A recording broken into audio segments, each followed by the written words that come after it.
Messieurs, bonsoir. 9e journée du championnat de Ligue 1 avec une équipe de l'USMA d'Alger qui, rappelons-le, écrase la compétition. Dernier match, victoire devant l'Alba sur le score de 2-1. Cette semaine ou ce week-end, l'USMA d'Alger va accueillir l'équipe de Relizane. Aucune équipe pour le moment n'arrive à soutenir le rythme imposé par l'USMA d'Alger qui est à 10 jours de sa première manche de Champions League africaine, de la finale de la Champions League africaine. Pour en parler, Kamel Bouhelal, bonsoir. Bonsoir Mamar. Je le rappelle, entraîneur. Vous êtes passé par Blida, le Mouloudia, la JSK, le Parado Athletic Club, la liste est longue. Ouais, merci d'être avec nous, c'est la première fois qu'on vous accueille. Et Salah Bey Aboud, journaliste à Infosoir. Bonsoir Salah Bey Aboud. Bonsoir Mamar. Alors, l'USMA d'Alger, qui occupe la première place, 6 points d'avance, qui est en train d'imprégner un rythme de champion à la compétition sur cette entame de saison, en course pour une victoire en Champions League africaine ou en finale, elle jouera sa première manche. C'était pas attendu. Tout le monde pensait que l'USMA d'Alger allait se consacrer à la Champions League en priorité. Rappelez-vous, Sétif, la saison dernière, c'était la Champions League, le championnat, on verra par la suite. C'est les déclarations de Hamad. Ça nous change. Effectivement, Mahmoud, habituellement, nos clubs n'ont pas souvent la force ou les moyens pour gérer 2 compétitions. Là, l'USMA, je pense qu'elle fait un peu la différence, puisqu'elle est finaliste de la Ligue des Champions après un parcours exceptionnel. Une seule défaite. Une seule défaite. Et puis, elle a imprégné au championnat un rythme aussi pesant, puisqu'ils sont sur 7 victoires consécutives. Ça fait longtemps qu'on n'a pas vu ça. 21 bon, maintenant, points. Il y a les secrets de cette réussite. Hein. C'est un club qui s'est remis en marche après une saison pratiquement catastrophique. Ils ont échappé à la relégation. Après, ils ont mis tous les ingrédients de la réussite, c'est-à-dire une bonne préparation. Bon, elle était imposée par la Ligue des Champions puisqu'ils ont commencé le 8 juin. Après, ils ont eu du rythme à partir des matchs de Ligue des Champions. Quand vous avez la stabilité, vous avez les moyens, vous avez un effectif très riche qui est resté pratiquement le même. Et ce qui est bien également avec l'USMA, c'est qu'elle n'a pas été du tout perturbée par le départ d'un joueur qui était Belaïli, qui avait pas le départ, l'équipe. L'arrêt forcé. Voilà, l'arrêt forcé de Belaïli. Donc, voilà. Suspendu pour 4 ans, rappelons-le. Je me tourne vers le technicien que vous êtes, Kamel Bouhelal. Alors, pour revenir, l'USMA d'Alger, sa force, c'est son staff, c'est le fait qu'il y a un effectif, il y a 2 équipes quasiment. Comment on l'explique? Parce que comme ça, courir de Lièvre, on s'est dit, être sur 2 fronts et imposer ce rythme, c'était pas attendu. C'est vraiment une surprise.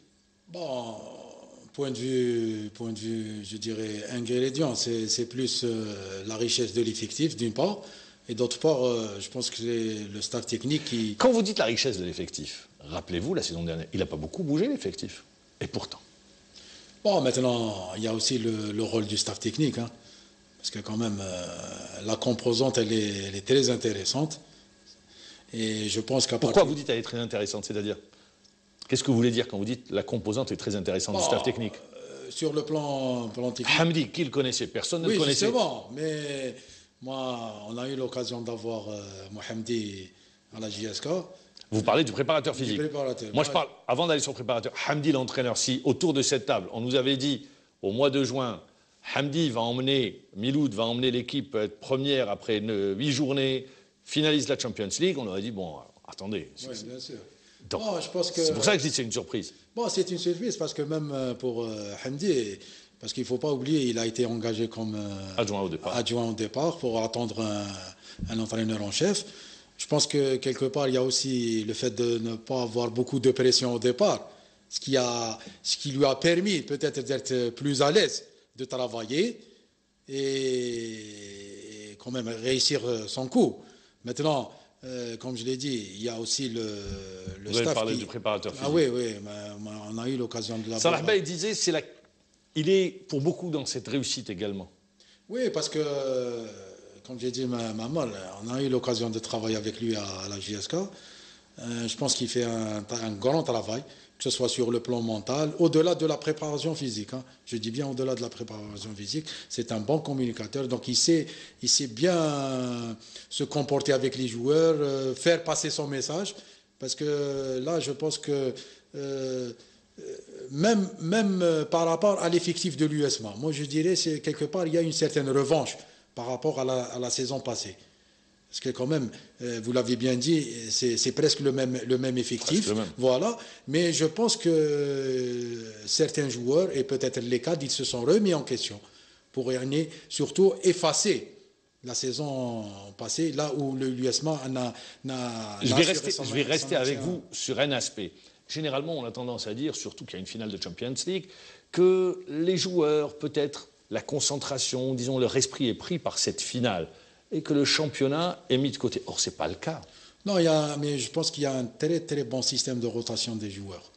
C'est ça que l'USMA... Là, il a complètement changé contre Lausanne. Oui. L'équipe complètement changé. Complètement. Celle qu'on a vu jouer contre le CRB et contre l'Arba, c'est deux équipes différentes. C'est deux équipes. Donc, c'est peut-être là où la richesse de cet effectif se met en évidence. C'est-à-dire, parce qu'il y a une suite de matchs qui sont quand même très importants pour l'USMA, et il y a surtout cette dynamique de résultats. Donc, je pense qu'il y a une confiance qui s'est installée à travers ces résultats, et même peut-être le travail effectué par Hamdi et son staff, je pense qui a donné ses fruits, et l'USMA aujourd'hui, elle ne fait que 21 points sur 24 possibles. Match contre Relizane qui arrive à une semaine de la finale aller de la Champions League africaine. Les joueurs à une semaine, est-ce que je repose la question, les joueurs, est-ce qu'il va faire jouer l'équipe type? Il ne va pas faire jouer l'équipe type qui doit jouer contre le tout-puissant Mazembe. S'il fait jouer l'équipe type, est-ce qu'il ne prend pas un risque également d'avoir des blessés sur un match contre Relizane? Je pense que Hamdi et son staff vont rester sur la même philosophie. C'est-à-dire tourner l'équipe, tourner les joueurs et jouer le match par match. C'est-à-dire aujourd'hui, on a Relizane, on joue Relizane. La finale, c'est dans une semaine, ça sera une autre paire de manches.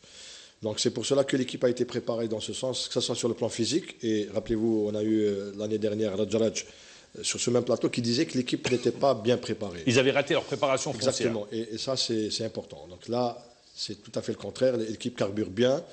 Vous avez un Mohamedi qui gère au-delà de l'aspect physique, donc il gère le groupe.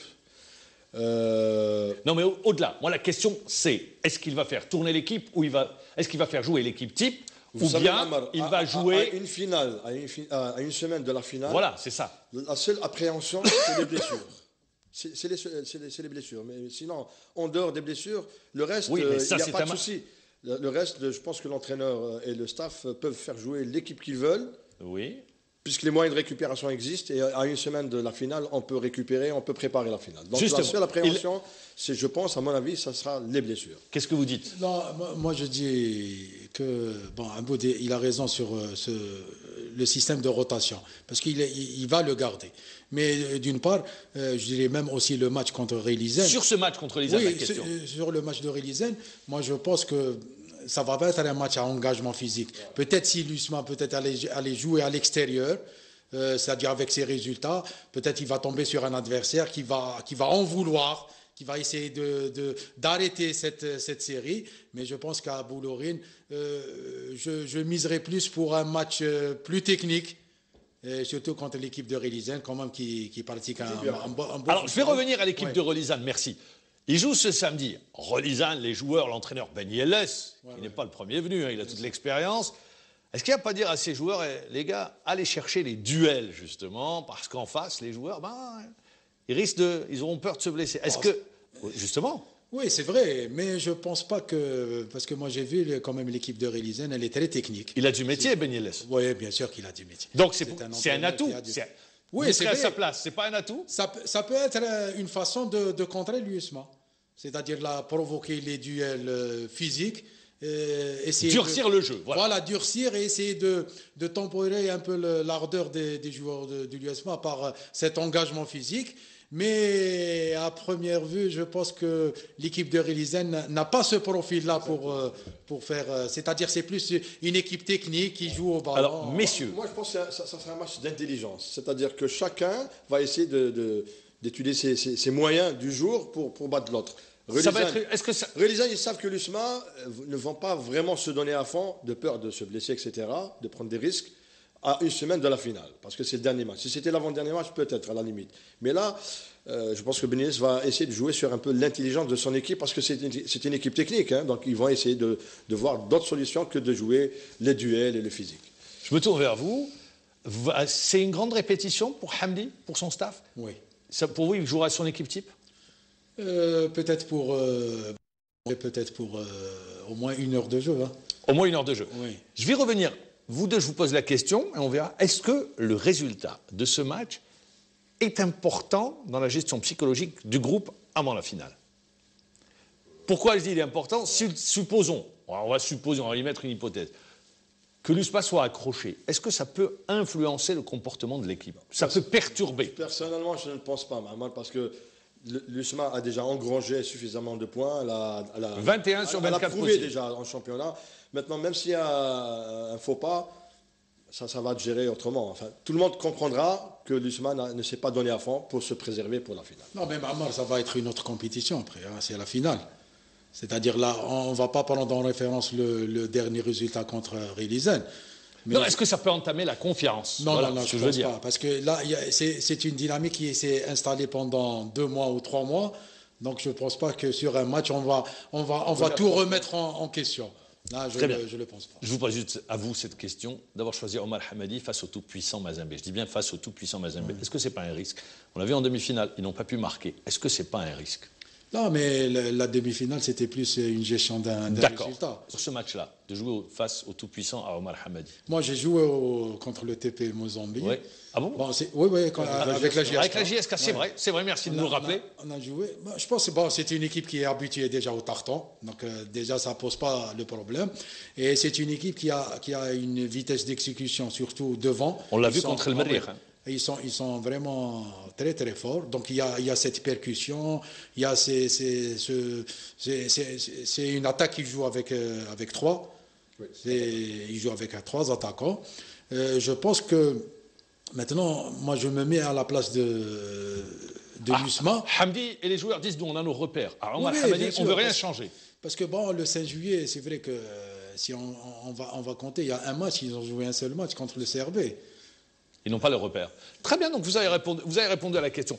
Voilà. Messieurs, ça c'était concernant le leader. Donc le leader qui peut prendre encore, creuser l'écart sur ses poursuivants immédiats. Parce qu'ils les poursuivants vont se déplacer. Donc il y a Tadjent qui joue à l'Arba'a et l'Arba'a sont pratiquement condamnés à. Vous avez le Mouloudia d'Alger. Le Mouloudia qui joue un derby contre le Net. On va s'arrêter sur le Mouloudia qui va à Tizi Ouzou. On reviendra. Voilà. Le Mouloudia d'Alger, nouvel entraîneur, ça a débuté par une victoire, rappelons-le, contre la JS Kabylie sur le score de 3-1. Mozian Iril a coaché mais n'a pas préparé l'équipe. Là, il a préparé l'équipe. Et il affronte qui? L'équipe qu'il avait quittée l'année dernière, qu'il n'avait pas quittée en bon terme, il faut le rappeler. Il y avait eu un clash à l'époque avec Kanelka.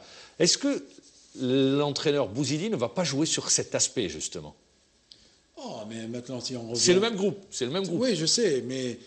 Moi, je dis... Dans le discours. Non, pour un derby, donc moi je sais une chose, qu'un derby, il faut bien gérer les états émotionnels.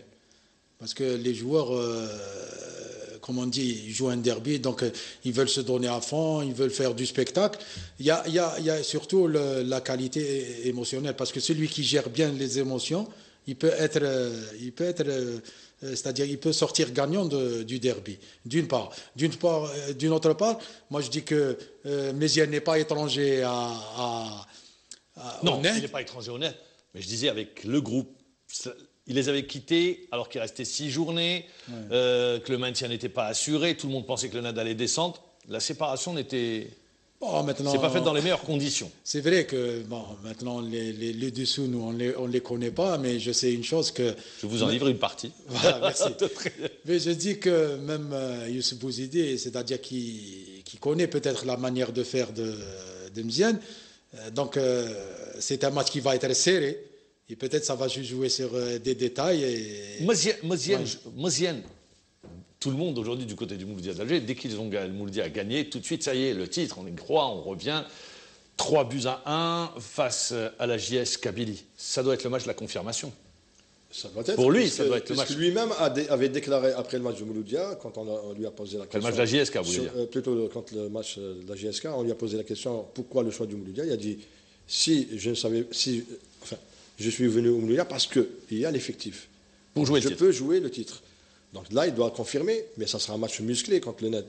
Mais je ne pense pas que le Net va construire toute sa préparation sur ce côté-là. Attendez, quand vous regardez le Net, 4 matchs, la série, Sans défaite. Mais statu quo, il n'avance pas. Oui. 4 points, pris sur 12 possibles. Oui, ils ne perdent pas, mais ils ne gagnent pas également. Donc Ils ont eu 2 matchs nuls positifs à l'extérieur. Là, parce que pour ramener, oui, mais ils ont des problèmes contre Blida et Tajnent, c'était pas aussi facile. Sur le plan comptable, c'est 4 points sur 12. Oui, c'est-à-dire le net fait du surplace, comme on dit. Ils n'avancent pas, ils sont voilà, disons qu'ils ont freiné l'hémorragie. Maintenant, il faudrait qu'ils trouvent des solutions pour avancer mieux. Parce que je pense que leur problème, c'est au niveau de l'animation offensive. Ils n'ont pas encore réglé ces problèmes-là. Après, bon, quand on gagne 1 ou 2 matchs, peut-être que la confiance reviendra. Mais ils ont des problèmes techniques aussi. Contre le Saoura, c'était un match difficile. Hein, parce que moi, d'après les résultats de Saoura, quand ils viennent ici sur Alger cette saison, ils sont en train de faire des résultats. Ils ont fait un match nul contre l'USM Al-Harrach, ils ont fait un match nul contre le Mouloudia d'Alger et un match nul contre le Net. Donc c'est une équipe qui voyage bien à la capitale. Et ils n'ont perdu aucun match sur Alger, la JS Saoura. Ça pour revenir sur les résultats du Net du Sindé. Donc il va y avoir un match dans le match à partir des bancs. Eril d'un côté et Bouzidi de l'autre. Mais je pense que Méziane, avec son expérience, c'est-à-dire il va essayer de tirer. Comme le Net, il n'a pas beaucoup changé son effectif. C'est-à-dire il connaît à peu près la valeur individuelle et collective.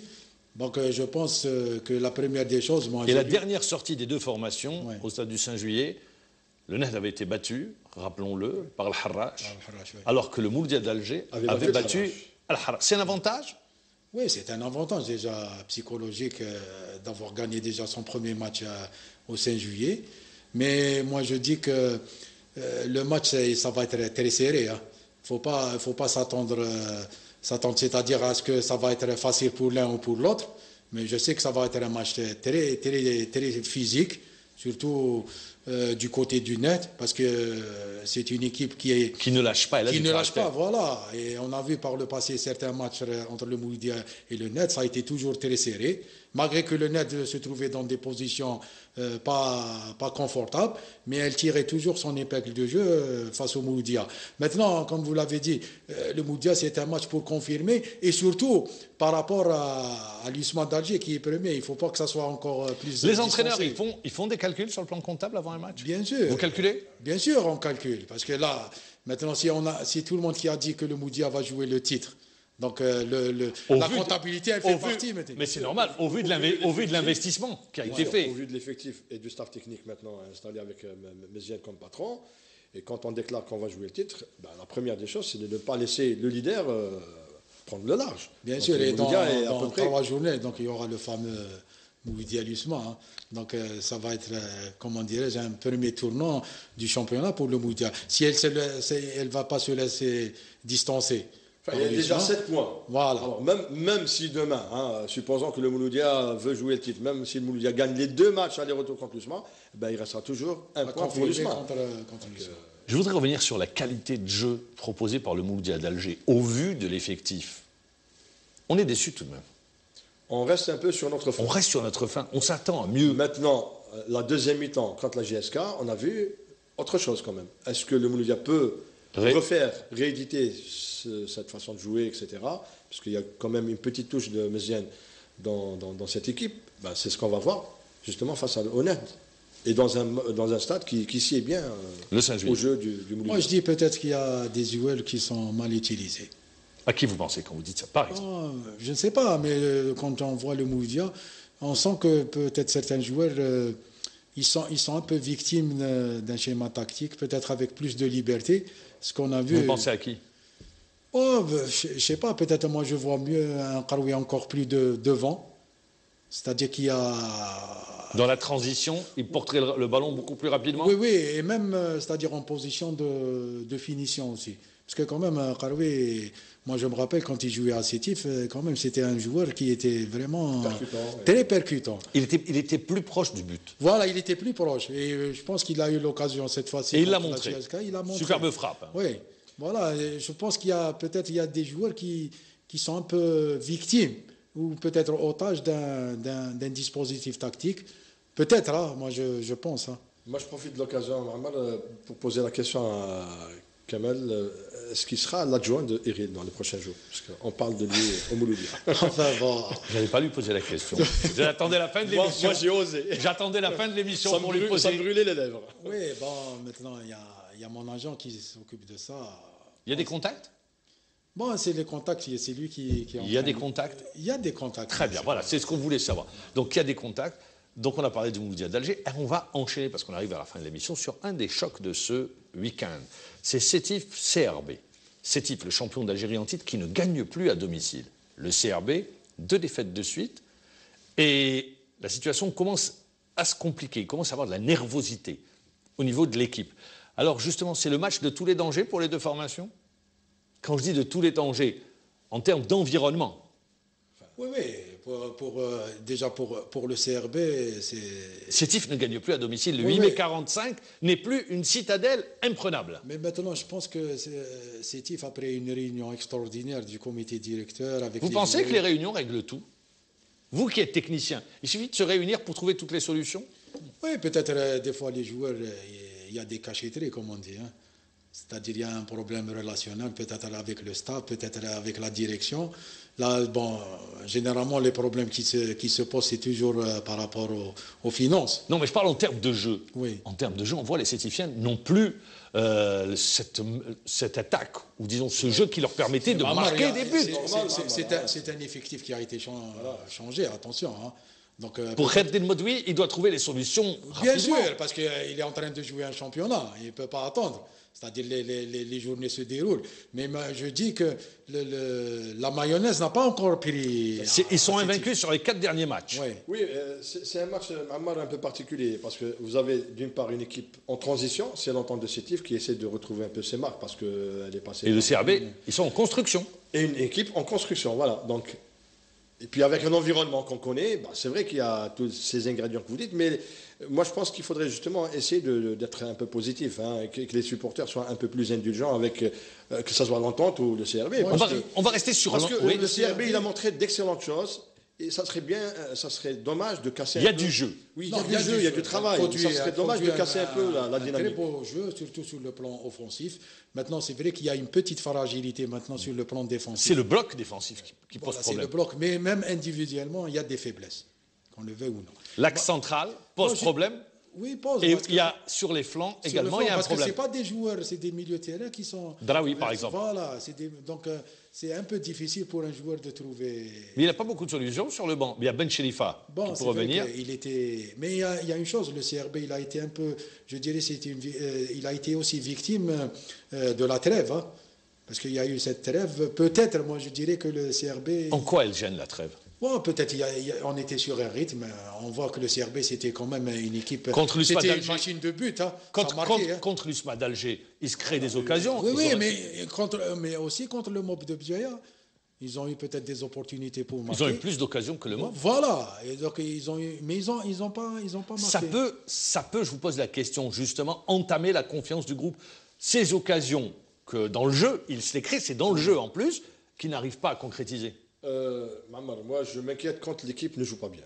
Quand l'équipe ne gagne pas, c'est demi-mal. Parce que peut-être qu'il y a un problème d'efficacité, des réglages à faire, de positionnement. Mais là, le CRB joue bien, donc il ne faudrait pas casser cette bonne dynamique. Donc je pense qu'avec d'autres matchs, le CRB va... Il y a un petit passage à vide pour les attaquants. On verra. Et puis quand l'USMA, c'était quand même, ils jouaient la plus forte équipe du championnat. La plus forte équipe du championnat. On arrive à la fin de l'émission. Question, on terminera avec vous. 24 buts lors de la dernière journée, vous pensez qu'elle sera encore plus prolifique? Ou bien vous dites, on va revenir à la moyenne des 14, 15, 13? Non, mais je pense qu'il y aura des buts. Il y aura des buts? Cette journée-là. Pour cette journée, je pense qu'il y aura des buts aussi. Et pour le Mouloudia d'Alger, quand est-ce que vous serez fixé? Peut-être la semaine prochaine, Inch'Allah. Merci une nouvelle fois Kamel Boualel d'avoir été avec nous, notre invité. C'est tout le mal qu'on vous souhaite. Merci Salah Behaboud. On se retrouve bien évidemment dimanche. On reviendra en détail sur cette 9e journée du championnat de Ligue 1. D'ici là, bon week-end. Au revoir.